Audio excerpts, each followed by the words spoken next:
Ben, bon matin. Merci pour vos commentaires à distance qui peuvent me soutenir. J'ai des hugs en français, des câlins en français à distance. Merci beaucoup. C'est très gentil. Alors, ce que je voulais vous dire aujourd'hui, suite à un commentaire que j'ai vu précédemment, c'était que on était surpris, hein, ou me dire plutôt que j'étais très chanceuse, OK, de pouvoir continuer de marcher, de pouvoir continuer d'écrire ma thèse, de pouvoir continuer de faire des exercices pour étirer les fascias ou étirer quoi que ce soit, les muscles, ou que je fasse des exercices, c'est ce que j'en sais. Que je sois capable de faire des vidéos aussi à tous les matins. euh, de manière constante. Puis c'est là que je veux venir. Je pense qu'il y a une autodétermination, une partie de moi qui veut vraiment être mieux. Oui, ça me demande beaucoup d'énergie. Ça me demande énormément d'énergie, mais en même temps, mon objectif est parfois plus grand que les douleurs chroniques. Oui, quand je vais marcher, j'ai des douleurs après. Et parfois, c'est même plus intense. Mais oui, je sais, avec l'intelligence émotionnelle puis l'intelligence que j'ai développée, pas que je suis plus ou moins que quelqu'un d'autre, celle que j'ai développée moi, particulièrement, spécifiquement à moi, que j'ai, autrement dit, découvert, OK, que j'ai cette constante-là dans ma vie, que je sais que l'effort immense que je fais, un exemple, pour aller faire mon 8 km, OK, aux 2 jours pendant que je suis en vacances l'été, moins pendant l'hiver parce que là, en septembre, je commence le 31 août pour écrire ma thèse. Ben, tout ça, je sais que ça me génère des belles énergies par la suite, même si je suis plus en douleur. Parce que oui, de marcher, les pas que je fais me font du mal, hein, les micro-chocs que j'ai, ça fait plus mal. Mais en même temps, j'aime pas utiliser le plus mal. J'ai un petit peu de douleur, OK? Beaucoup de douleur, en fait. Je sais qu'il y en a à peine. Je me souviens que quand je travaillais, que j'étais à temps plein, puis que je voyais du monde qui se blessait, un exemple, à une épaule, ou pour moi, ça me dépassait parce que moi, j'étais déjà en douleur chronique. Avant d'être déclarée invalide, j'étais en douleur chronique depuis plusieurs années. Et j'étais en triple emploi et je faisais du dessin de sable. J'étais un peu partout dans le monde en performance. Puis pour moi, l'objectif était plus grand encore. Euh, de, Quand j'étais demandée pour faire un spectacle, euh, c'était gênant pour moi de dire que j'étais invalide ou que j'avais des difficultés, ou j'avais des difficultés motrices. Et, mais le bonheur d'avoir aussi un objectif, cette sensation-là dépassait toutes les douleurs chroniques. Toutes les douleurs. Même si c'était bizarre, ma tête est faite peut-être curieuse, OK? Je suis peut-être un peu particulière, je sais pas, mais quand j'ai eu ce message-là, je me suis dit, la personne peut penser que je n'ai pas de douleurs chroniques. C'est pas ça que je veux dire. J'en ai des douleurs chroniques. Je suis invalide et j'ai 14 prothèses en titanium dans le corps. Et j'ai des douleurs extrêmes. Puis là, curieusement, quand je commence la journée, je suis quand même mieux que la fin de la journée. Mais c'est récurrent et ça recommence en boucle. Ma fatigue est toujours augmentée à la fin de la journée. Au début de la journée, je me gère un peu mieux. Parfois oui, parfois non.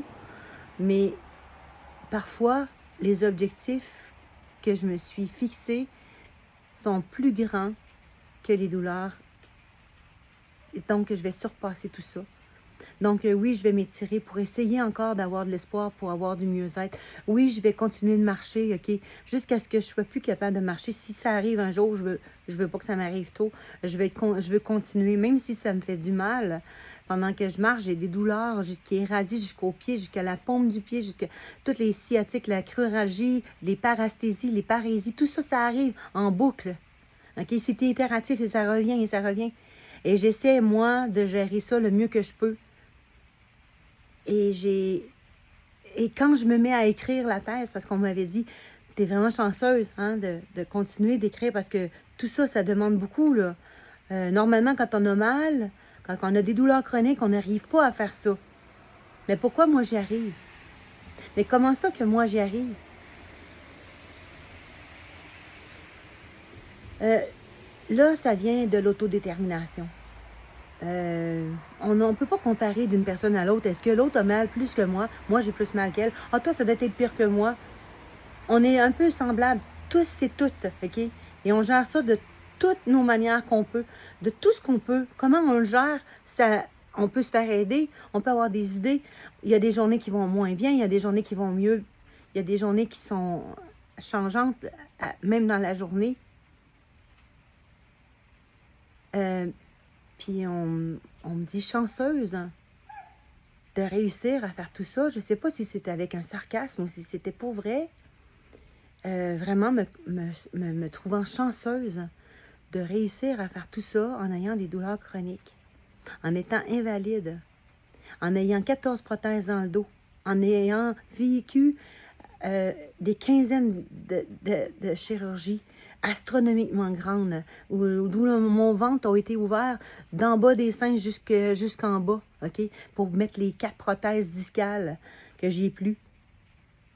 Au niveau lombaire, de la L2 à la S1, puis je suis pas là à me plaindre, là, au contraire, je suis très heureuse. On m'a donné une chance, j'ai cru en cette opération-là pour peut-être avoir un mieux-être parce que je rampais par terre à l'époque, avant de me faire opérer. Puis là, je réussis à me gérer après avoir demandé l'aide à mourir en mars 2025 et que là, avec un peu de médication, la dose minimale de progabapentin, le prégabaline, autrement dit, que je répète en boucle, que je dis souvent, et que là, je réussis à me gérer avec un Tylenol 8 heures en même temps, puis que là, je réussisse à poursuivre. Je ne sais pas si je vais réussir à l'écrire, ma thèse au complet, là, parce que là, je suis dans l'écriture, et là, je vais avoir bientôt la moitié de fait, OK? Et là, je vais passer l'examen doctorat 1. Je vais voir au fur et à mesure. Il faut vraiment que j'y aille au fur et à mesure. Mais peut-être que c'est ma philosophie qui m'aide aussi. Peut-être que la philosophie de la pleine conscience et du moment présent qui est ancrée en moi peut m'aider. Peut-être que mon autodétermination, c'est quelque chose de déterminant, justement, parce que je veux arriver à mes fins. Peut-être que j'ai cette partie-là en dedans de moi, cette fibre naturelle-là à l'intérieur de soi, mais peut-être qu'on peut l'alimenter, mais peut-être qu'on l'a aussi naturellement. Donc, je me pose plein de questions. Je me dis, je suis pas capable de me surpasser plus que je me surpasse, mais j'essaie de faire du mieux que je peux dans l'instant présent. Pareil comme quand j'étais enseignante, c'est ce qu'on disait, hein, un enseignant ou un intervenant fait du mieux qu'il peut selon le contexte, ou un parent fait la même chose, à moins que la personne soit malsaine, là, mais je veux dire, si c'est une personne qui est bienveillante en partant, on ne peut pas lui reprocher de faire du mieux qu'elle peut dans l'instant présent, dans le momentum. Elle a fait du mieux qu'elle a pu, peut-être que c'est pas son domaine, bon, bref, on peut pas. Mais moi,